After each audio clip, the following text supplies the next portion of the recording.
Dear friends, we start today's session with 1 minute invocation.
Good evening once again.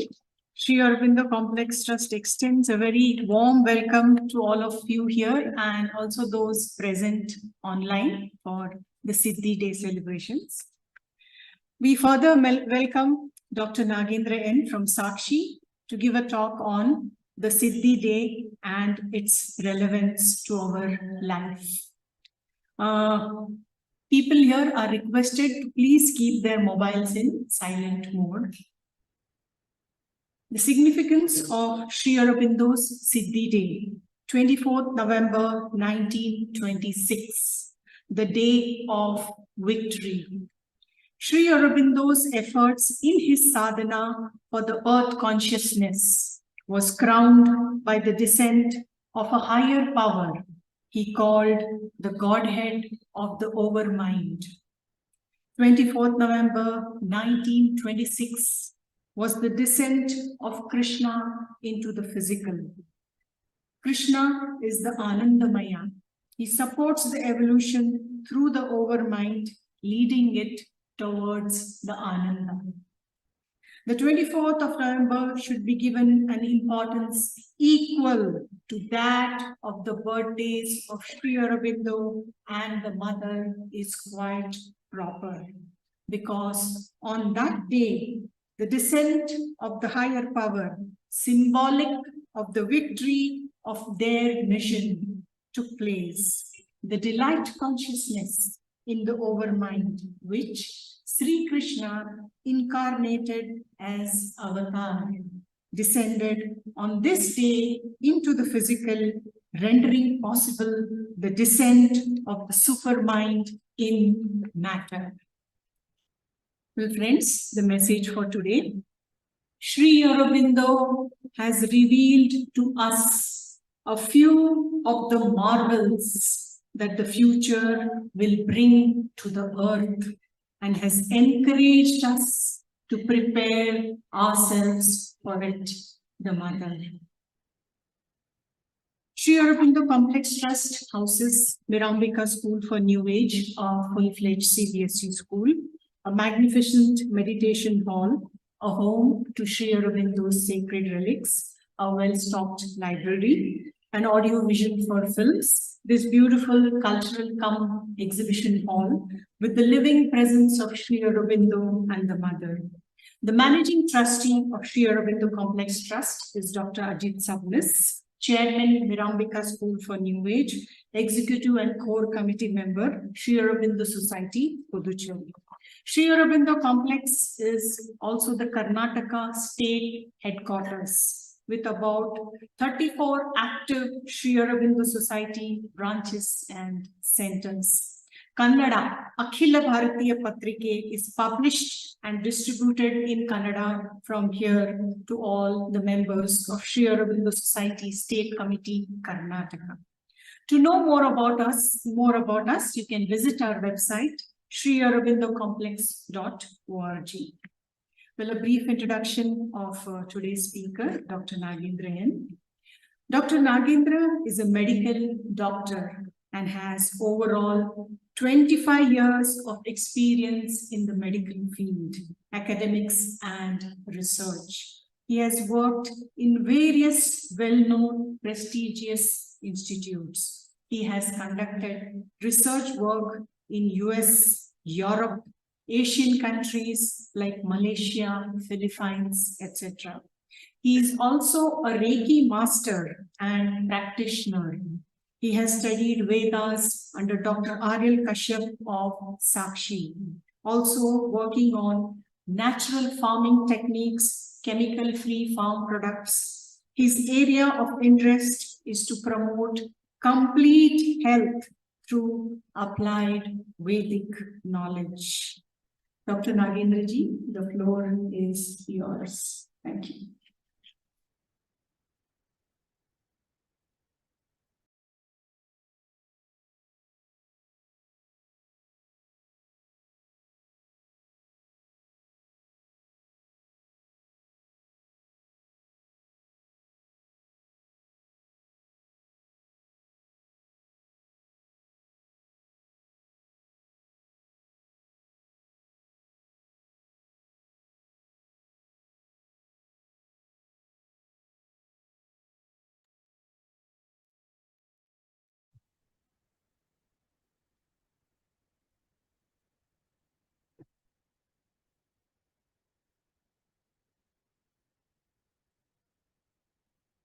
Namaste.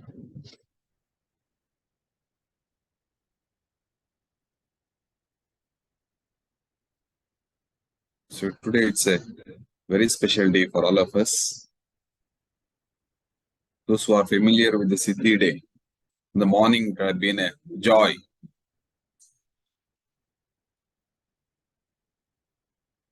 We'd have experienced the first breath we took in the morning. We were able to feel the special energy. And that's continuing. So today we are here to get further more experience into it, and then how we can take it again further and then further in our sadhana. The first request is, let us break this barrier of physical, that somebody is speaking on the stage and then somebody is hearing or listening. Let us come out of that barrier first.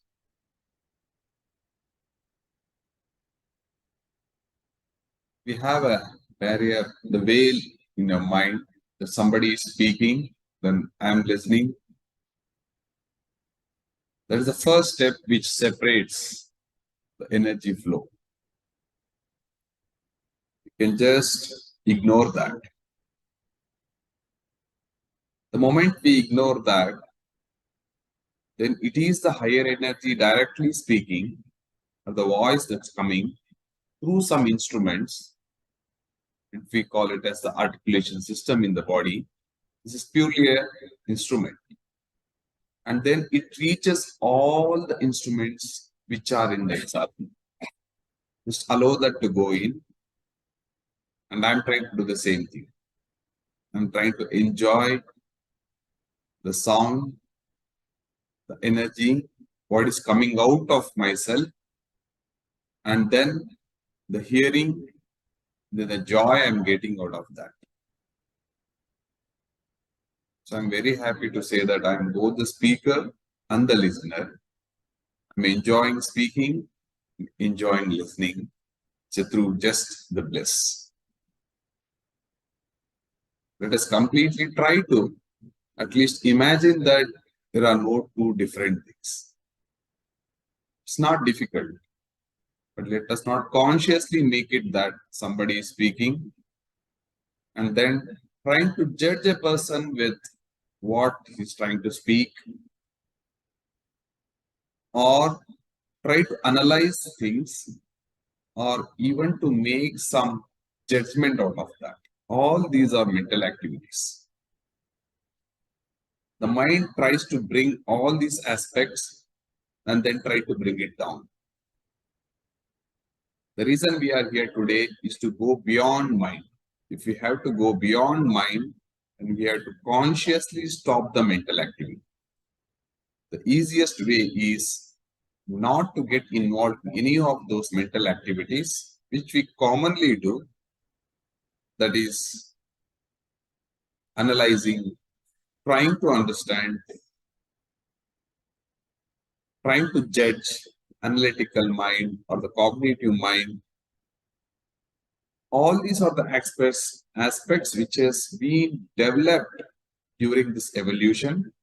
And today we are very, very fortunate that we are sitting here witnessing the whole evolution up to the mind, and then we are opening ourselves beyond that. Let us thoroughly enjoy. It's just a celebration. Then we'll try to make an effort or attempt to see the Siddhi day. Is it actually happening even within us? Or it was just a standalone activity in 1926, where Sri Aurobindo made all the efforts to bring that consciousness into the matter. And from there, we have been at that time as well, even before that, now, then we continue to be here. So let us try to start with an imagination. If we are already familiar with that, then just stop all the activities and then enjoy. That is the Anandamaya. It's just Ananda. Feel it. Ananda is an experience. Do not try to understand that. Do not try to analyze that. Do not try to dissect it. Do not try to look at separately. Moment we start that, we see that Ananda at every state, starting from the physical level, the vital or the energy, the force which we call prana, and then the mind, and then further it goes higher. This is the whole purpose of today, is to enjoy it. And that is collective. This is the best part of it is, we can enjoy this Ananda individually as a self and then do it collectively. So this is the time where we have to get into that of from one self to the self, the broader self. That is the collective. The whole essence of integral yoga will take us towards that and then open up that. All that we have to do is just open ourselves, be receptive. Do not stop that energy. Let it flow freely. It's not necessarily that comes from the higher side or from inside. All these are relative terms. It just surrounds each one of us. You'll be filled with that. So this is the Siddhi day we are talking about. So those who are not familiar with the day as a Siddhi day, of course in the introduction we heard beautifully, it's like a power-packed capsule. In 2 minutes, all the details were given. Every single word. If you are able to follow, then it is great. If not, if we go inside, it will have its effect. We'll try to have every small bite, chew, enjoy, and then let it go in. So this day, Siddhi day, signifies on this earth physically in the year 1926, maybe the same time, in the evening. Must be almost the same time. It gives something more special. And today is another special day of Utthana Dwadashi. We celebrate here in this part of the Karnataka as Tulsi Puja. Or we call it as a Hiru Deepavali, a small Deepavali. So we had Naraka Chaturdashi, Amavasya and Bali Padyami. Then this Dwadashi, the 12th day, here they do Tulasi Lagna. It's a Tulasi Puja is done in the evening, celebrated in a very big way. And then those who can understand symbolically, Tulasi is the basil plant. It's the favorite of Sri Krishna. And it is not a coincidence that today we are talking about Siddhi Day, Krishna consciousness, and there is Utthana Dwadashi. On this particular day in 1826, I could see four major events that occurred. Of course, when we get into that, there is no distinction. It's a one single flow. But just for us to have it blessed in different ways, so I'll try to make it as four different or the successive events. The first one is the descent of Sri Krishna consciousness into the physical body of Sri Aurobindo. So take a pause, then imagine Sri Aurobindo in the physical form. Should be always conscious that not to be bound with the physical form of Sri Aurobindo. Then let me make it very clear, whenever I say Sri Aurobindo, I mean Sri Aurobindo and the mother. Whenever I say the mother, I mean Sri Aurobindo and mother. I don't see them as two different bodies and then try to see whether it was Sri Aurobindo's experience or the mother. It was so clear, just like Purusha and Prakriti, this is oneness. This oneness, you could see that in the events, how this Krishna consciousness entering into the descent into the Sri Aurobindo's physical body.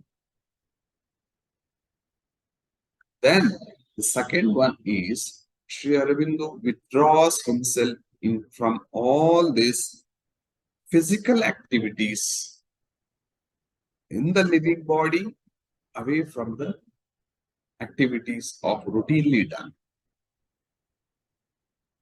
Symbolically, it's very important.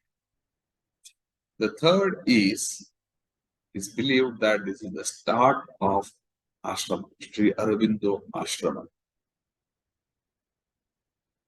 Even though they were the colleagues and some of the freedom fighters, even the mother, they were together, they used to have the evening talks. So this day is considered as the start of Sri Aurobindo Ashrama. The fourth is all the administrative and the activities that is supposed to happen in the ashrama. The charge was given to the mother. So these are the four events around which we'll see also not doing the same thing in the sadhana. So what we are trying to do is these four events, it's happening in our body, the different levels. We are trying to do that. And then what we are trying to do, it's being done at a very high level and then brought it down. So next, all the moments we are getting into, this is the four events, the background with which we will be enjoying this Siddhi Day. So to start with, Sri Aurobindo in the physical body, there is a descent of Krishna consciousness. So the word descent is very important here. This is to differentiate from the ascent activity we do, the sadhaka do, or an individual does. All those are ascent. We do the activity, all the yoga, whatever we call it as, this is an ascent, that is Agni, what is called as in Vedas. Agni is that aspiration or the willpower that is from the matter, it is going upwards. That is the ascent. Because the matter itself is inbuilt with the highest consciousness, it comes out as Agni Tattva. So this is what in the ascent activity. Then all that we need to do is start with the willpower. That's what Sri Aurobindo's psychological interpretation of the Agni, the mystic fire. Those who are familiar with the two books, The Secret of the Veda and then the mystic fire, Agni. It's beautifully explained what is that Agni. The Rig Veda starts with Agni Mile Purohitam Yajnasya Devam Prithvijam Hotaram Ratna Dhatamam. So this is the ascent program. Agni Ile. Ile is to adore. Agni is that energy which is taking me upwards. The moment we light a lamp, the natural quality or the tendency is to go upwards. Whichever way we try to light the lamp, even the physical fire, the quality is to go and then it points upwards. Very, very clear. Symbolically, that is the willpower. It's always upwards. He is the Purohita, the one who leads us from the front. The moment we have a willpower, the willpower leads us. We don't need anything else. He is the Deva. Deva is the shining. Dev. Dev is Deva. All the shining things are called Deva in the Vedas. And the corresponding term in English is God.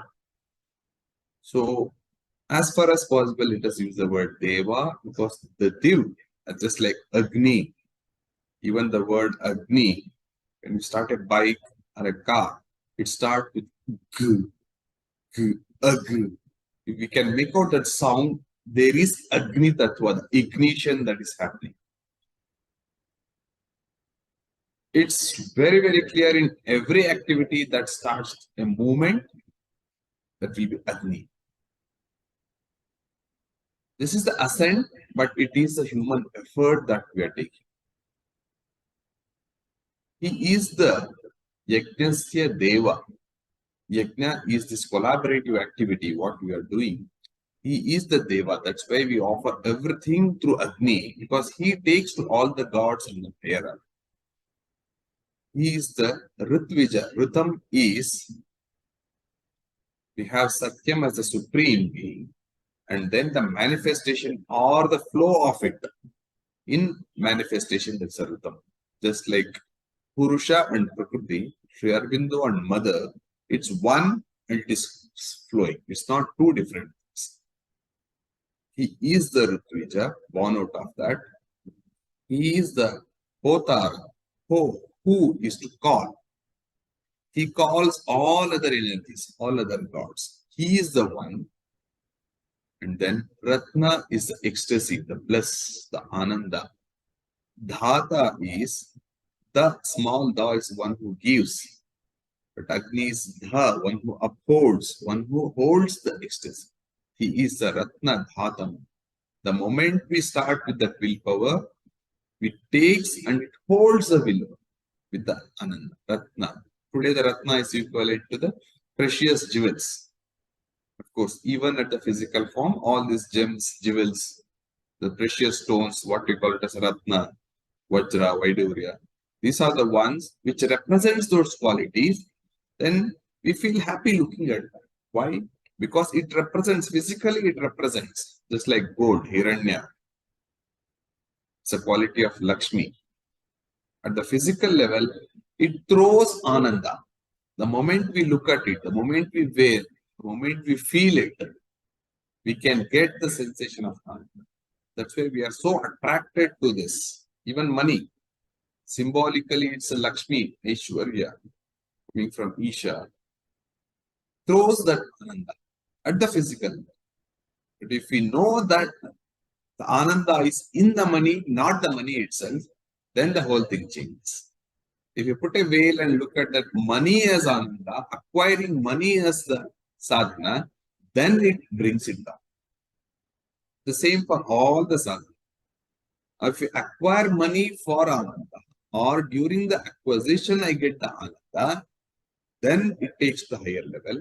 If the only purpose is to hold the money and then go behind the money, then we get ananda at the lower level, which is again born with, because that is born with, that is called as ignorance. When we know that it is a quality or essence that is coming out of the Aishwarya or the money or the Hiranya, the gold, the essence, the inner thing, the psychic spark, then it is taking me to divinity. If I veil that and put as a material thing and I own it, then that is the ignorance which is bringing me down. Then I get worried.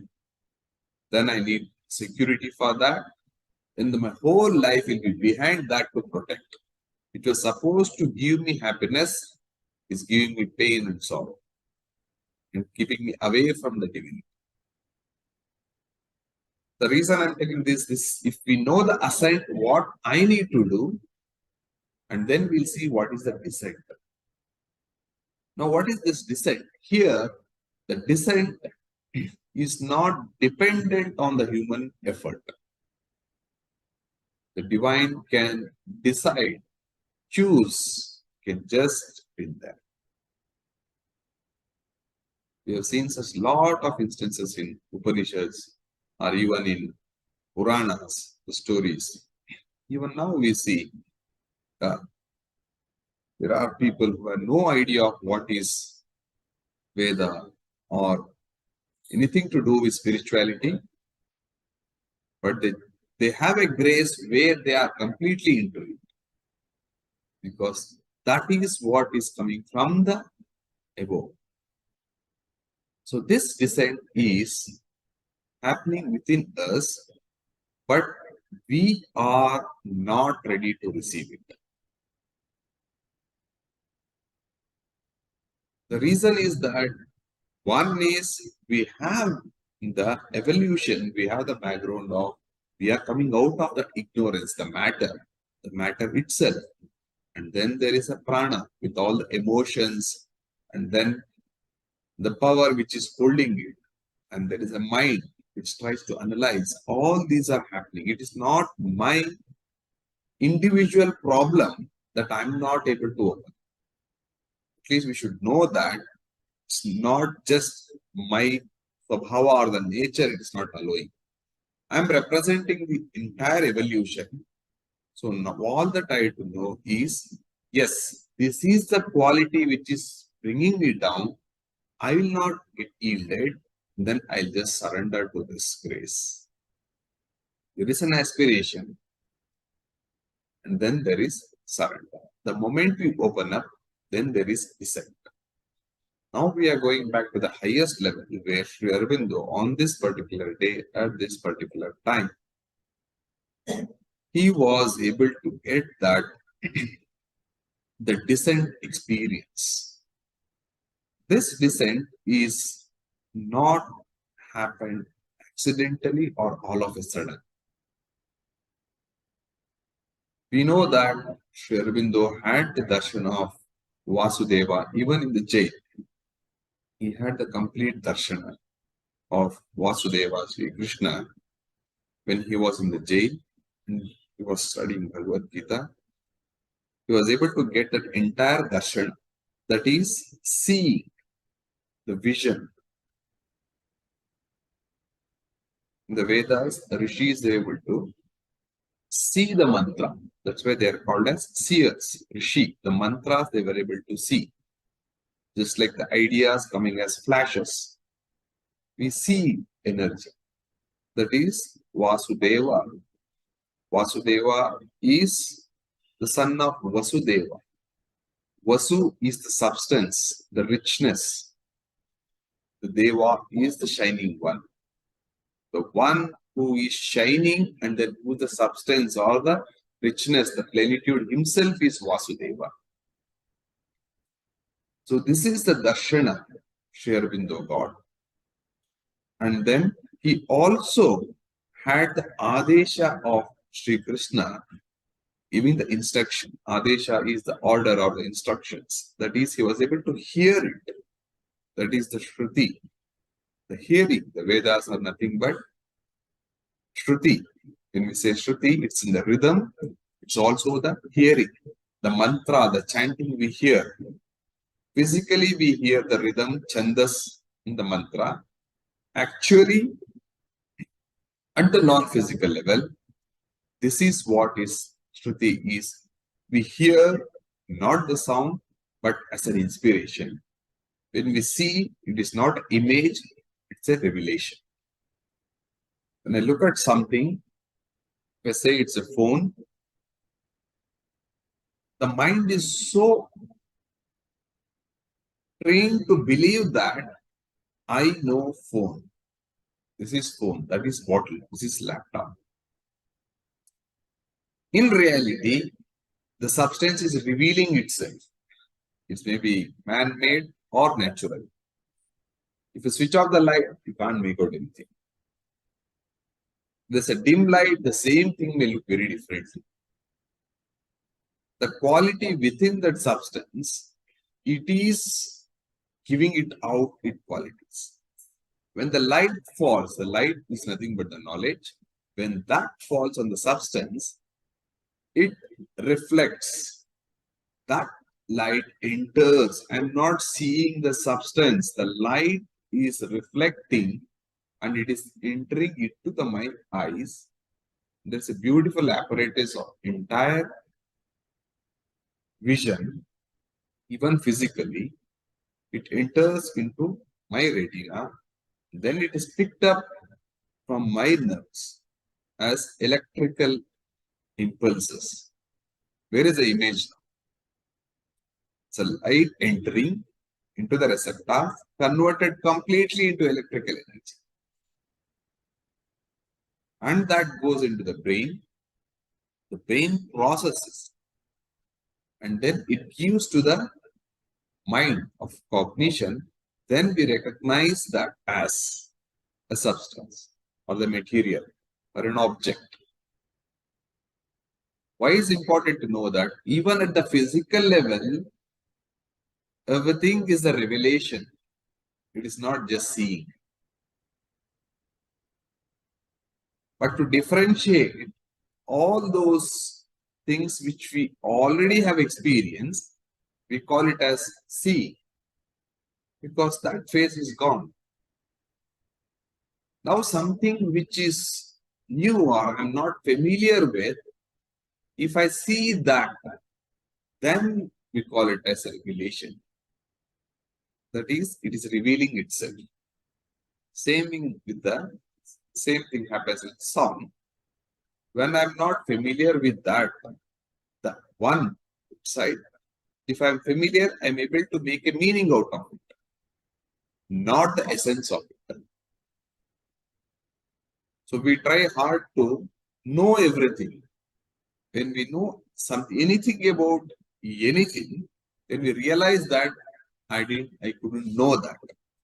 It may be a person, an object, even my best friend, the spouse, or the subject with which I am an expert, even at the professional level. The moment we reach that height, then we realize that there is a lot to know and I don't know. So what is that I learned is I don't know, rather than learning what I know. So what I want to emphasize is it's not something very special only about the non-physical things or the spiritual things or the philosophical things. It's the same thing in all the seven planes, all the consciousness, and every moment it is the same. It is applicable to everything. Those which are familiar to me look simple. Those which are not familiar to me, I try to keep it away, saying that it is difficult or I'm not able to understand. So now coming back to where the descent is now. There is Darshana and then there is Shravana, Adesha. Now Sri Aurobindo has made his body ready for this descent of all the energies because this physical body is limited. The Veda that is called as Atapta Tanu. Tapta is the heated pot. If you make a pot, if it is wet, it cannot hold anything. Then you have to burn. That is tapa, tapas. You have to burn. Once it is burned, it becomes hard. It becomes tapta tanu. Tanu is the body. Tapta is heating. That's a quality. Agni helps in that. And then we do tapas. And then this takes it to the formation of the body, ready to be, the container is filled for the contents. Now, Sri Aurobindo made his body ready for that highest consciousness. The same thing we can do with every moment. If not for the highest consciousness immediately, the consciousness which I can take in this readiness of the body. So every moment we should be open for it. So in that sense, it becomes a Siddhi day for each one of us every moment. The descent is from the earth who to Yo or the heaven. That is the Indra's activity. Indra is the lord of the divine mind in the Veda. So that descends and brings the clarity in the thinking process and helps us to be very clear with all the different consciousness which we are able to go through that. That is the divine mind. From the Indra to the highest, the supreme, which is represented as sun or Surya, there is a descent. From the Surya or the sun, there is a descent. Now, if you look at the physical level, Agni is pointing upwards and Surya is trying to throw the light from top. It's the same phenomena happening. If you are conscious, then it is the descent of the light. All that I have to do is I open my eyes and look at it. We don't have to bring the Surya from within. It's already there. It is ready to descend within this. We have to prepare ourselves with the ignition of the Agni. Now this descent, when it is coming down, Sri Aurobindo is able to appreciate that now the energy to hold that, it's not just a physical body that can hold that entire energy, and then act of transformation starts. Now up to the level of mind and above, it is in a non-physical form, and then it's relatively safe energy. But now it is entering into the mind, in the human mind, and then the vital body, Pranamaya Kosha, and then the physical body, which is representing the ignorance itself. It is entering, when it say entering, the form in it needs to change. The matter which is ignorant is becoming divine. So this change is called transformation. The physical body is transforming. So when it is transforming and it is at the physical level, he needs to get away from all the physical things that can get damaged because of this energy. If I look at the sun, a shining sun with the bare eyes, it can burn my eyes and I will lose the vision. A morning sun at dawn is good enough. But when it is in the full flow or it's in the noon, we don't dare. Nature automatically shuts eyes. Now Sri Aurobindo gets into the second stage where he withdraws from all the physical activity. It is not that he cannot hold it. He cannot expose people around him immediately, because those physical materials are not yet ready to receive it. And this is the first time that is happening at the matter level. When I had a doubt that when it is during the Vedic period, what we call it as during Satya Yuga, this must have happened. If not, how could they get the access to the Veda mantras? How were able to converse with the divinity? So this is a very natural question when you are studying anything with the spirituality. So distinction that is made very clearly. One thing we should be very, very thankful to Sri Aurobindo is he documented every step in that. Every step documented. It is not like a mantra, a capsule. You work on that and know. He is so kind. All those journey difficulties which he went through in the ascent, bringing it, descent, and then dissipating, all those are documented in the records of yoga. Now he differentiates what happened. Why is it first time? The Vedic rishis, they were able to have that ascent, go there. In terms of the sound comes with para, pashyanti, madhyama, vaikhari, the four levels. The sound, what we call it as the root of creation. Vaikhari is what we speak, what we can hear. Madhyama is just before that, the formation itself. Then pashyanti is before that, I can see the sound or an idea. And then para is the source of that idea itself. Even before I speak, I know what I'm going to speak. And if you are conscious, and it happens many times, when somebody is talking, you can tell the next word. If they are not able to say that word, you can throw it out. If they are struggling, immediately you see. If you are in that consciousness of the same person, if you are accessing the same, then the words are the same that's coming out. It's not necessarily the same vocal cords articulates, makes sound. Any physical body can take it immediately. So then we're wondering, why, how am I able to do that? I'm not even thinking about it. I'm just with that flow. He stops and he struggles. Immediately somebody tells. This is at the pashyanti, at the idea level, or the formation level, or with the articulation level.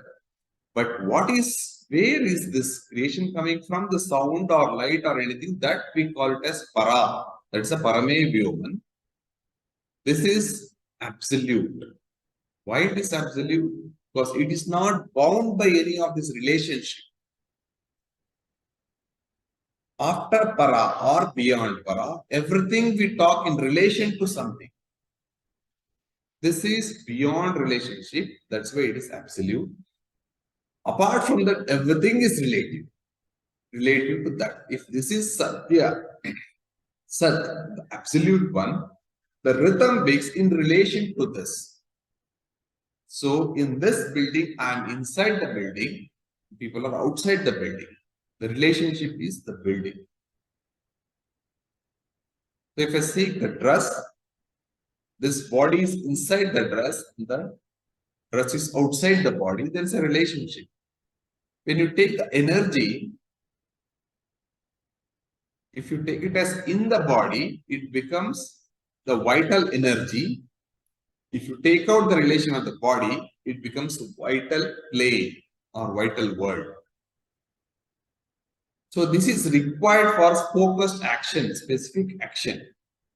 That is the reason in the evolution, the matter is taken the human form from the matter or the material with all the energy, potential energy. It throws out the life energy in the form of a plant. Of course, today we are not able to completely understand that step which changed from matter to the life. The nature has kept it a secret, or it may be there, I am not able to see. And from that life form as a plant, then there is an animal form which can move with the life. It feeds on the plant, and the plant gets the energy from the matter, the same material. So actually, in reality, prana energy is actually the matter that is coming to the plant, to the animal, and that animal from the vital body, which was only Annamaya, the physical body, now it is becoming Pranamaya as a prani. One, the prani is the one which has the prana, that's a prani. And then now this develops the mental faculty, the mind, manas, then it becomes Manushya, or the human being. So that is the evolution. Now we are in a phase where the matter is evolved into the vital and then the mental. And from here we are in that process. So we are very clear that it is in the ascent process we are. The same thing can happen in the descent also. There in the reverse direction. So now there is something happened during the Vedic period. The rishis were able to go beyond the mind, then higher mind and further up, and then they were able to see the mantras. They became the seer. They were able to hear, but still there was something absolute. They were not able to get the essence of it. That's a very big step where the mantras, in the form of mantras, it got revelation. Now they bring it down from Pashyanti, what they saw, or Shruti, what they hear. It goes to Madhyama. There is a formation of the sound as a mantra, and then their apparatus of speech, it utters Agnimile Purohitam. In reality, the Rishi has seen this. What is coming out as mantra is the sound for us. Now we are trying to by heart and then feel the vibration instead of going to look at the Agni himself. So before start of mantra, it's a customary to say who is the Rishi from whom this mantra came out. Like for Agni mantra, it is Madhuchanda Vaishwamitra, the son or disciple of Vishwamitra. And what is that he saw? The quality of the divinity is Agni Tattva, and the medium through which he got from the Agni to this mantra is the Chandas that is called Gayatri. Gayatritra, it is actually moving and coming down. That is a Chandas. Now here in the grammar we make it as 888 24. Three pada of 888 becomes Gayatri Chandas. Similarly, that becomes 24. If it is 28, it will be 32. We have different chandas. Now we are looking at a reverse engineering of name the meter of the chandas as a Gayatri or Ushnik or Bruhati, trying to get a feel of that vibration and then go back. It's a very, very tedious process. Unless the physical body is completely tuned to that, should be extremely sensitive to this vibration. And they've done it. But now what we have to do is invoke Madhuchanda Vaishwamitra Rishi. He will be the top of the head. So it's a customary when we do the puja, like Gayatri mantra. Vishwamitra Rishi, that's the head. So we need his the Guru, his grace. Then the deity is Savitru for Gayatri mantra. Savitru, Devata. How am I articulating? Gayatri Chandaha. The Chandasu, the vibration, the rhythm is coming through that.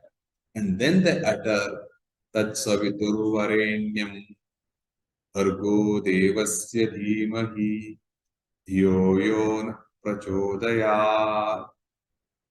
That comes out. But this Rishi of Gayatri mantra, what we call it as Vishwamitra Gayatri, Vishwamitra Rishi saw this from the Surya Savitru, it's throwing out chandas and he is able to get it. If it's Agni Mantra, it is Madhu Chanda Vaishwamitra Rishi. He is able to get it. The feel, the experience, the chandas. That's the reason whenever we hear Veda Mantra, whether I understand the language, the rhythm, or the religion, spirituality, keep it zero. Just listen to the mantra, you get that feel of ananda. We may call it as peace, a nice feel, good vibration, depending on the vocabulary. Because the source of this chandas is not in the physical plane at all. It is coming from the para, then it still holds that energy within that. So why is it important is now this energy, what rishis gave, they brought it down to the level of prana, the expression of the sound. The sound is nothing but prana, the vocal cords. We cannot speak when we breathe in. We can speak only when we breathe out. The air should come out, unlike a whistle. Either way, you can suck in air or you throw air. The whistle can make some sound, not the vocal cords. Human voice box can make only sound when it comes from inside out. You try to breathe in and try to speak. It's impossible. Or you hold the breath and try to speak. Unless the prana as energy, it comes out and then make that, and then we have the beautiful system of articulation from the throat, and then the palate, soft palate, lip, tongue, teeth, all these are equally important. Those who are familiar with the Sanskrita or even Varnamala, A, A, I, I, or Ka, Kha, Ga, Gha, Ka, Cha, Ta, Ta, Pa. You are very familiar with how the articulation happens. This is the not the physical Varnamala or the sound or the letter. This is what the divine throws out as the energy as a sound. That's where the humans make the difference from the prana or the animal. Because we articulate the energy as it comes underneath, not just at the prana. Rishis were able to bring it to that level, but there is a thin layer where they didn't bring it to the physical consciousness. Maybe that was not required at that time, or it was sufficient enough to give with the evolution. We can only make a hypothesis. The reason I'm telling is, when I went through all these process, because it was very difficult for me coming from an Orthodox family, believing that Sri Aurobindo is higher than the Rishi. This is a very common question. We may be going with a complete surrender with Sri Aurobindo and mother. At some point, it blocks, just like a mother being a foreigner. There are many disciples of Sri Aurobindo, but they cannot accept mother because she is a foreigner. Not born in India. There are many such hurdles. Or even because she is a lady. Or even because she is dressed up beautifully.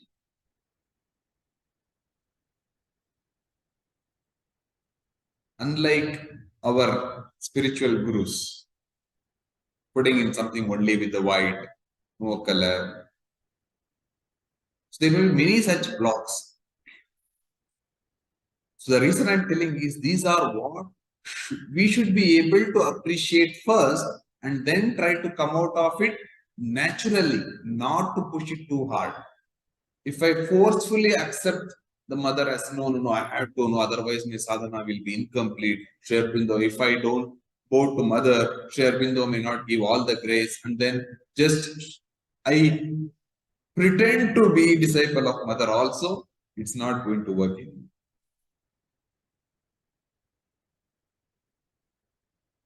So these barriers should be taken out, or we should come out of it naturally.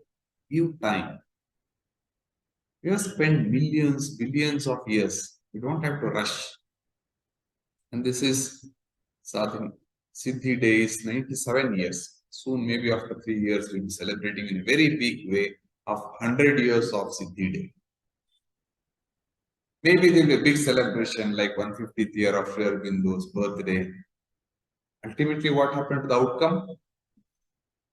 150 years gone, 151 coming. What is the change in me? Celebrated in a big way. Is there any change in me, in myself? This self was able to appreciate that? If yes, fantastic. If not, then there is further things to do. So this is what we are trying to do, or try to look at from this self to what Sri Aurobindo might have experienced. Now he withdraws from all this activity, and if I have to do, if I make myself the descent or something like the higher ananda more than the materialistic things, and if that comes naturally, and for example, I'm very fond of shopping, or I want a big package for a salary, or I'm too much attached to my child or a grandchildren. These are the material things which is holding me. Now there comes a time when this higher energy comes into me. Imagine this is a Siddhi day, and then it says that this is good to have attachment, not to the extent that it breaks your sadhana and going higher. Every time you try to do that, this is pulling me down.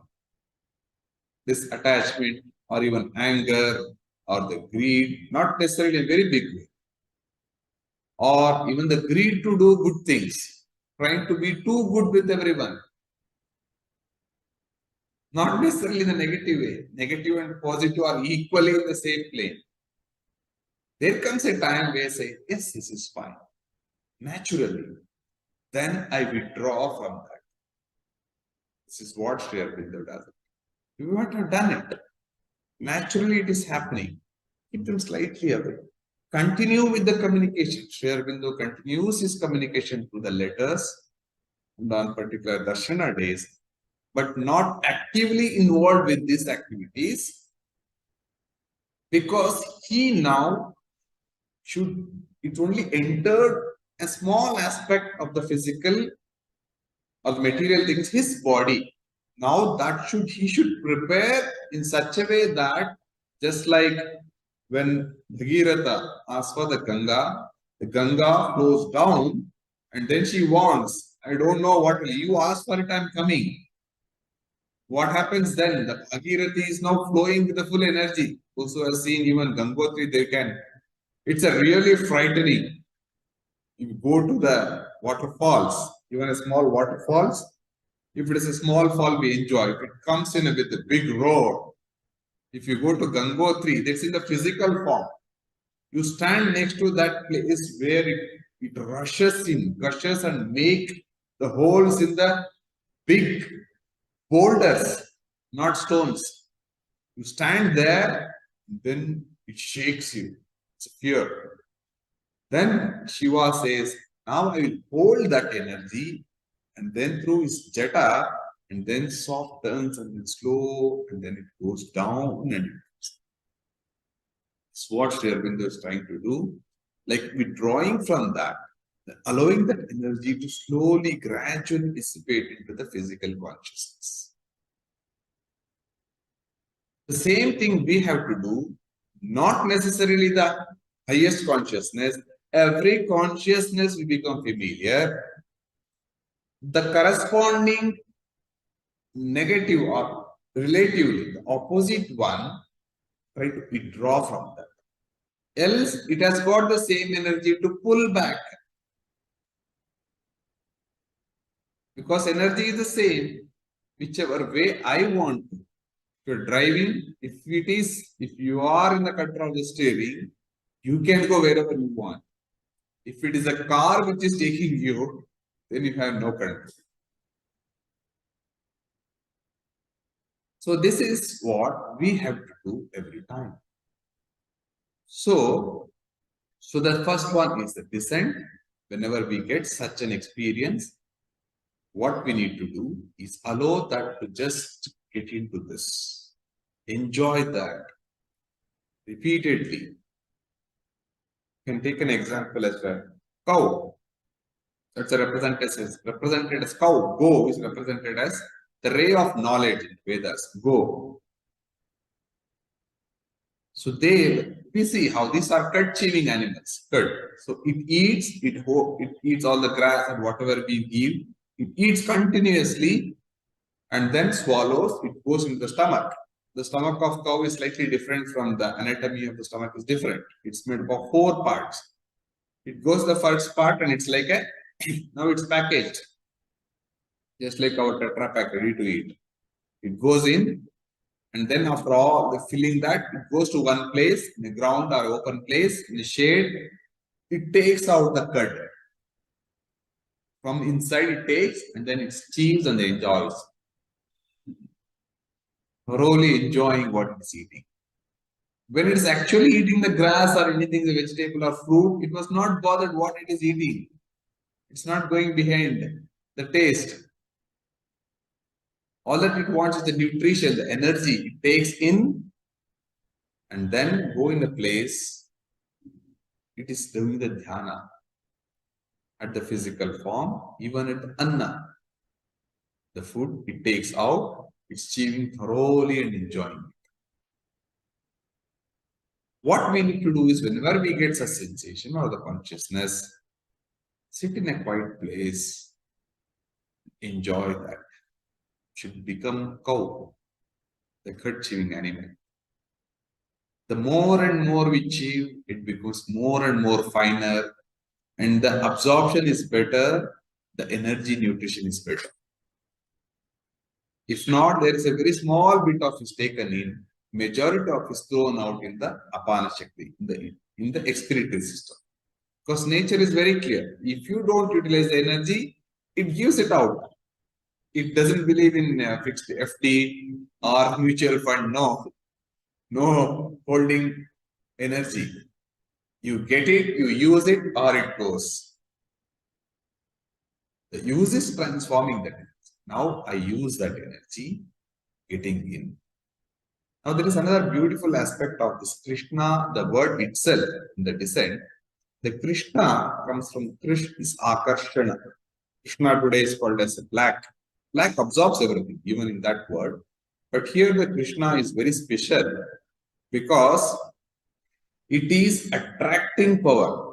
Whenever you look at that, it attracts the whole of, even in the Purana and the Mahabharata, the whole of life of Krishna is about attraction. So his name and other important thing is Krishna is for the knowledge. That's what we got the example of go.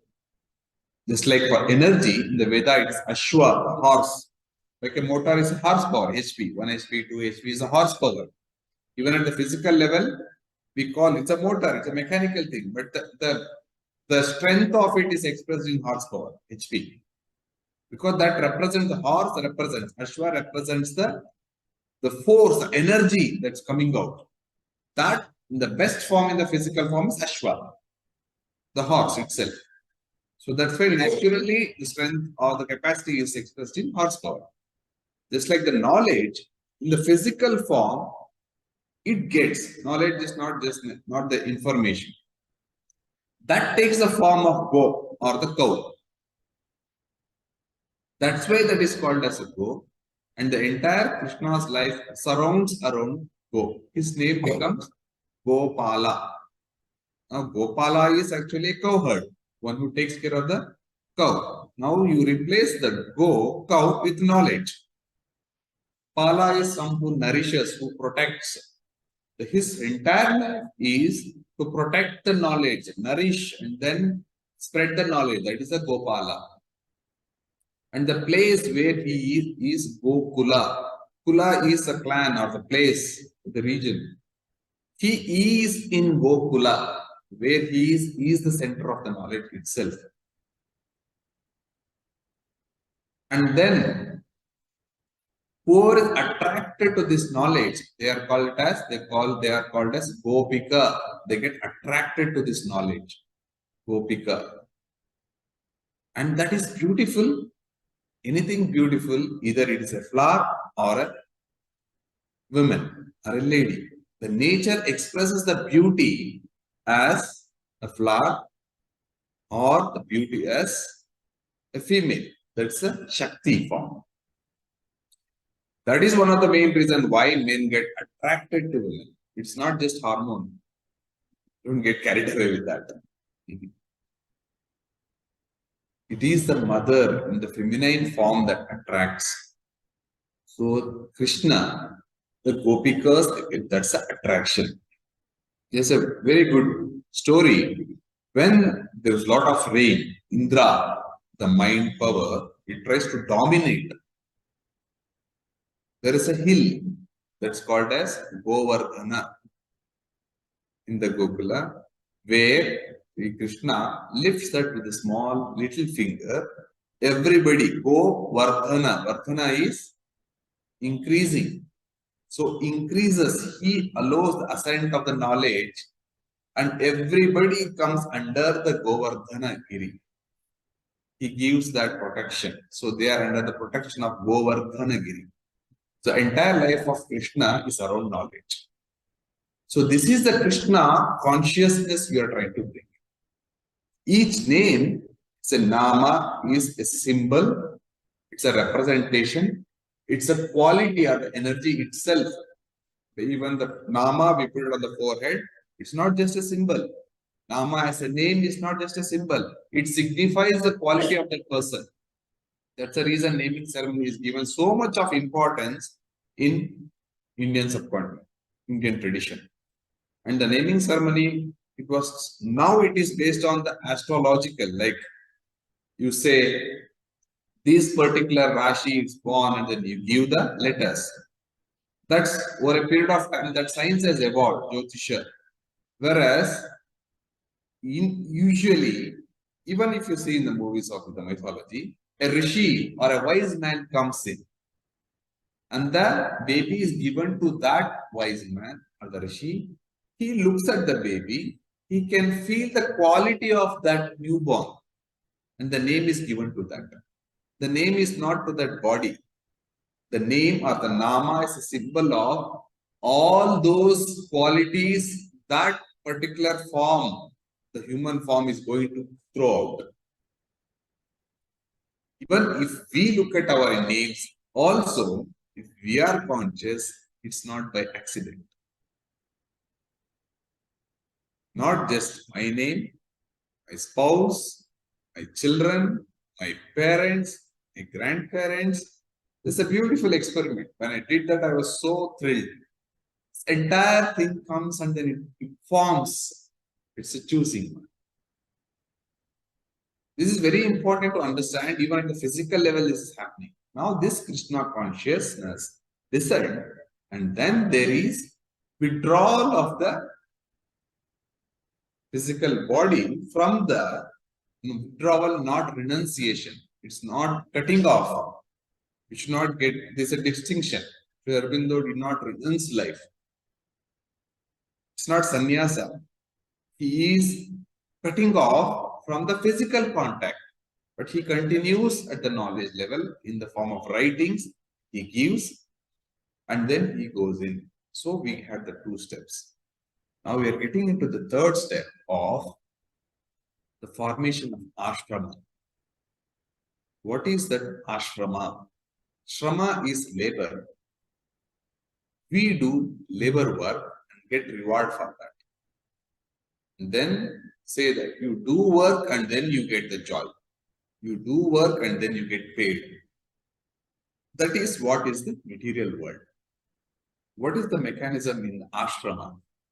What is actually work? Will there be any labor? Will there be any payment? Will there be a weekend to enjoy what I earned? Ashrama is a scenario where every action is a joy, every act is a joy, Every movement is a joy. What I do is a joy. What I take is a joy. What I distribute is a joy. There is no labor at all. Now, if I get into this state, irrespective of any activity I do, I don't need a weekend to enjoy. I continue being joyful, blissful when I'm at work, when I'm going to the office, coming back, whether it's a traffic jam, nothing to worry. I'm in office, I get a work. It's not a labor. I'm in the state of ashrama. And then the physical body needs a rest. I get into the weekend. The joy continues. The joy of the physical rest also continues, also starts. Now there will be an occasion where I go out on a trip, a vacation. I enjoy that ashrama in a different location to get that joy from there. Because the divine is like throwing ananda everywhere. It's in abundance. Now at home, I have this ambience with my spouse, with my children, with my kids, with my office, then with the salary, my appraisal, or with my fight. Sometimes we feel very happy when we fight. Later, there may be the energy, because of the loss of energy, we may feel down or guilty. Why do we fight? To get joy. I fight so that I feel, yes, there are just all the activity we do is to get the joy. I may not do the work. I think that not doing work is joy. Ultimately, every act is going towards the joy. The joy is nothing but divine. But I don't know. Then we take it as okay, only doing work is will get the joy. Or working itself is a joy. No. The whole base of this creation, the root of creation is Ananda. So we are listening, we are talking. You don't listen, or you don't talk. It may be silence, it may be noise. It may be hectic day or a relaxed day. Nothing is going to change if you are in the state of ashrama. This is Sri Aurobindo creates the ashrama, and then those people around there, because now they don't have a direct contact with Sri Aurobindo there, creates that ambience so that they don't miss this. Immediately what he does, all the activities now put in charge with who? The mother herself. Now you are in the ashrama and all the activity is done for her. All the activity is done by her. She does all the activity. Now we know that why in an ashrama it's not a labor, because it is not me who is actually doing. It is the mother who is actually doing the work. For whom? For the mother herself. But in this process, who is getting the joy? This small cell.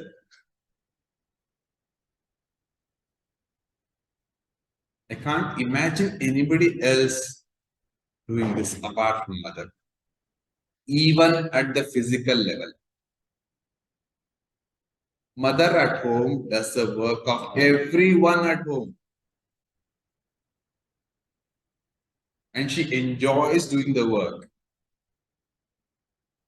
And then all the work she does, it may be cooking, end product, she serves. The washing, end product, the clean cloth, she serves.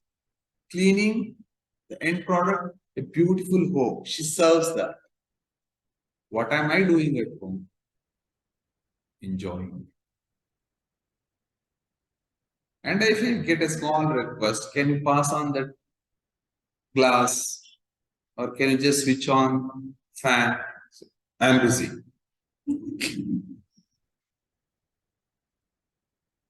As if I'm doing some favor on her. Why is that? I'm not able to appreciate that. Even doing a small act of switch on, it's a mother's work I'm doing. The mother herself is doing. But why is she telling me to do that? Because she wants me to experience the joy of doing the work. Otherwise, she can do it. I miss that part of joy of I get when I actually do the work. Except for this Indian culture where we believe the work is worship or the act of doing itself is a joy. Rest of the world believes joy comes after working.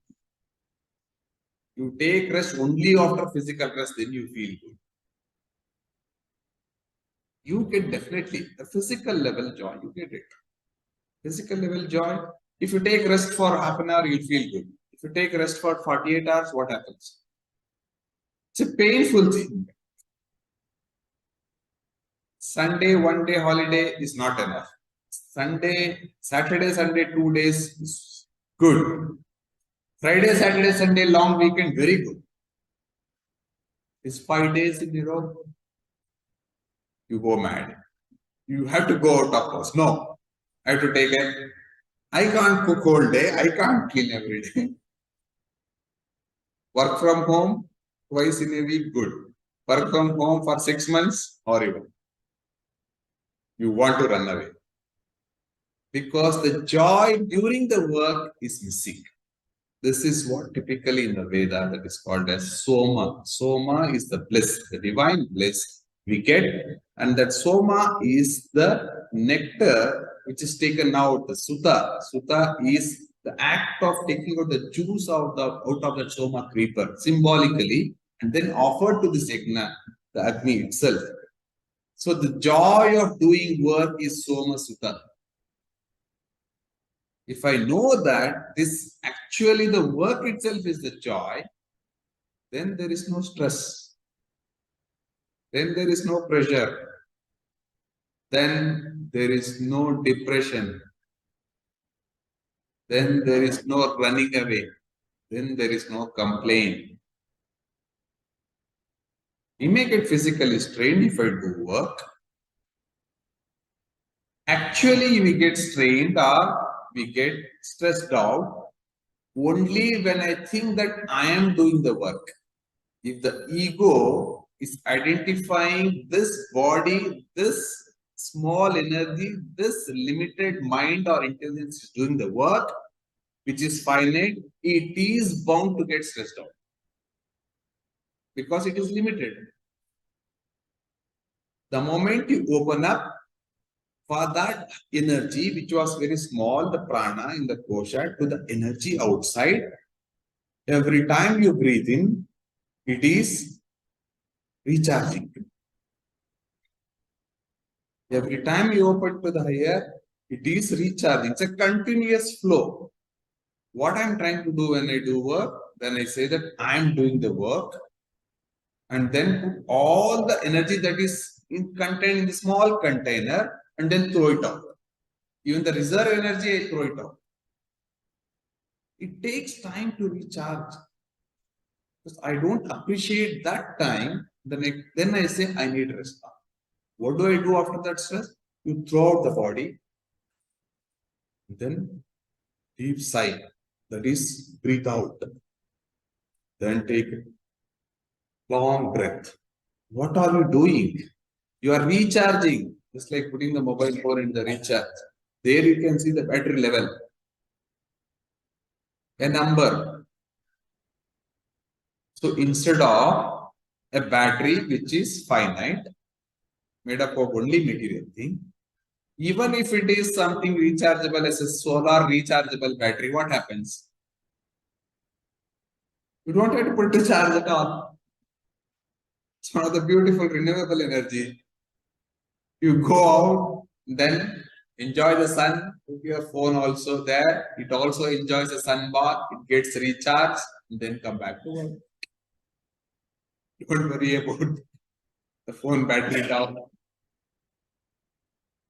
So this is the fourth step, what it is coming out as. the ashrama, the consciousness of ashrama that comes in, and then the entire chart. Now I go to the state of ashrama wherever I am, to start with myself and then my immediate family, the house, the home where I live. That becomes ashrama. That is called grihastha ashrama. The very term is grihastha ashrama. The grihastha is griha, one who dwells in that, or one who is that itself. Griha is the house. I am dwelling in that. But this is ashrama. Now the very terminology is taken as a married life. Grihastha ashrama is married life. That's all. And it is very stressful. Why? Because there is only shrama. There is a descent, there is a withdrawal, there is an ashrama. The whole thing is given to in the surrender with the love to the Divine Mother. This is the Siddhi happening every moment within us. I do not see any change that is happening any moment, any consciousness, the physical, vital, mental, or even higher mental. Each one of us would have experienced the above the mind, higher mind experiences. But we may not appreciate it that because in this form I am not yet ready. Even for that, a very simple example in Bhagavad Gita, when Krishna says, I have taken multiple births and you have taken that. I remember, but you don't. What do we understand? Only Krishna can remember, nobody else can remember. But do I remember even this birth of mine in this form? Is there any tiniest of the memory of my birth? I am born, this body is born. Do I remember even this birth? Why don't I remember? Forget about all other births.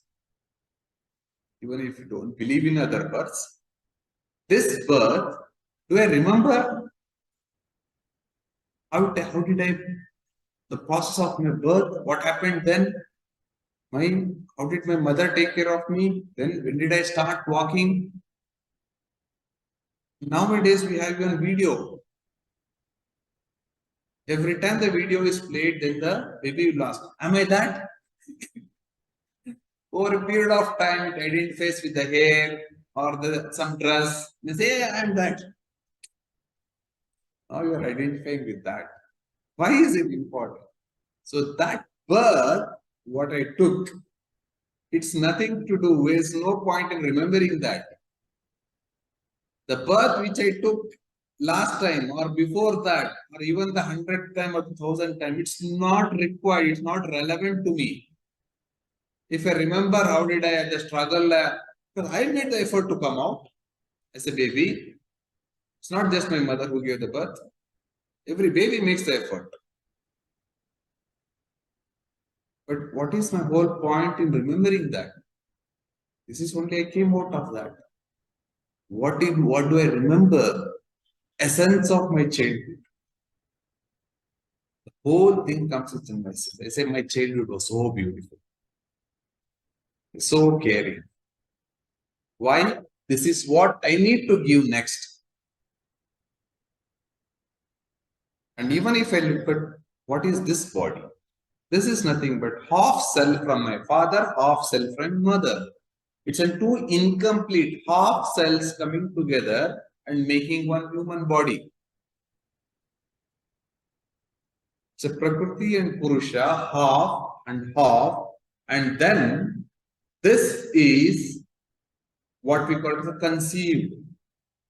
The energy is conceived and the baby is grown. Now do I, anytime even I can I imagine that I was two half cells? If I look at my father or my mother or anybody, remotely can I even imagine? Forget about understanding. Or anytime to have the gratitude that, or to have, gratitude is a very big term. Do I even experience that I'm an extension of my father and my mother? Never. Now my children, my half cell is my child. Do I any time see that as my half cell? No, I look at it as an investment. In my old age, I will get it back.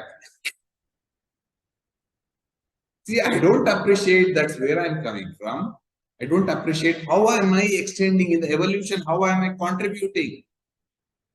What was the contribution? It's a joy of having that procreation, being participating in that, got all the great experience, the highest of it. And then there is a species continuity. We have no idea about that. That's I'm continuing the evolution. When we become conscious to that, it goes from the physical, anna, prana, mana, that's mind, and above that mind, it opens up the whole new world. Then we see the oneness.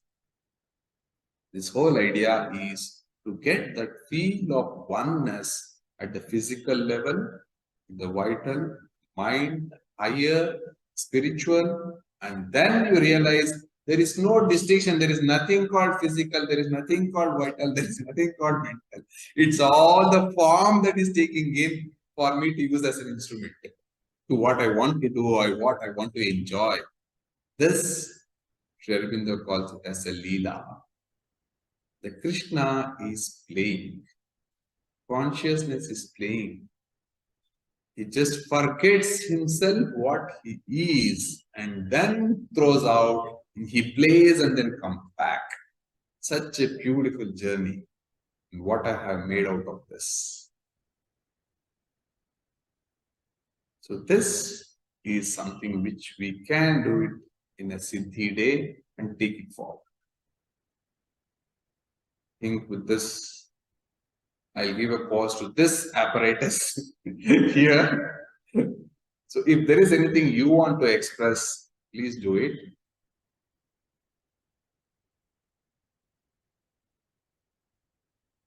Or if something is not clear, the one thing I wanted to make it as a star at the start of the session itself, either I'm going to give you something very special experience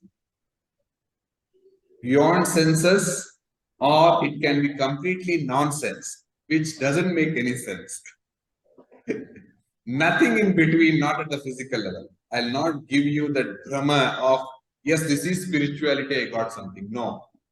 It's the only two way that is possible. In this session, either you would have felt this is completely nonsense, not at all required, because there is no sense in that. We are talking beyond senses. Or it is beyond senses, beyond mind. So this I want to give a caution. It's a statutory warning, but somehow I'm giving it the last.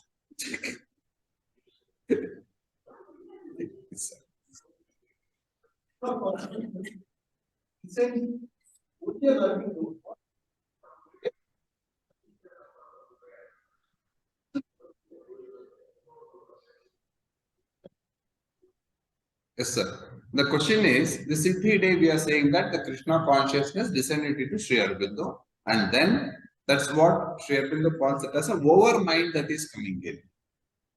That is the first time the descent is a documented one. There might be, we don't know. That's what we can say. It's not the claim that it's not the cult or the sect. We say that no, it is only Sri Aurobindo in this body he got it. No. With that disclaimer. This is the documented first time there is a descent. Because it was a first time descent, it was not easy. And then bringing it to physical consciousness, it's very, very difficult because the matter cannot hold it. It is the purpose of matter is something else, to hold the ignorance, not the knowledge. But it all at some time it needs transformed into knowledge also. This was happening first time. After that, even the mother, she was able to transform even the single cell in the body. This is not as I'm not telling as an experience. I'm telling it as my shraddha with the mother, with my belief or the shraddha, what you call. I cannot experience that, or I cannot imagine when mother says the last cell in my body is also transformed. I cannot conceive that idea. I only take it as that when she says last cells, for me it is the entire creation gets transformed, not as a cell. Because I have seen cell with my during my BBS or MD, I have seen the cell. I don't think she was referring to that cell. A cell as a structural and functional unit of the life is a cell. In that definition, so to your question, the question was whether it was only for him or it was somebody else or it continues. The purpose is in the evolution that descended, and now the next step is it should go on and further. We should all start getting, we all get that descent, then we all will continue. Maybe after some time, then we'll sit here where we are beyond mind, and then we may even wonder and say that maybe the nature lost the link between matter and life and mind, the mind and higher mind. Do you get that? We will soon will be there where we'll be discussing that. How come those people are talking only at the mind level? When we become familiar with that in the evolutionary state, like a very simple example, animal, a dog, which is a pet animal. Now you talk to the dog with an emotion, it reacts. You give some intellectual idea, immediately the eyes, which was very pleasing, starts wondering. It turns the head, it wonders. Its mind is not developed. Even a pet, where the mental activity has started, it gets confused. And then it's looking, what is this happening? You can imagine. Or you can actually look at witness. Immediately you go back, then give some emotion. You're so happy, and then it comes to you. It cannot sense mind because the faculty is gone. Now it's the higher mind is same. Today we say it's higher mind, because for me it is something not in my reach. But those who are in that consciousness, they say very clearly, it's very clear. Like even intuition. Intuition today is, we get intuitions. It's not rare that it comes some ideas.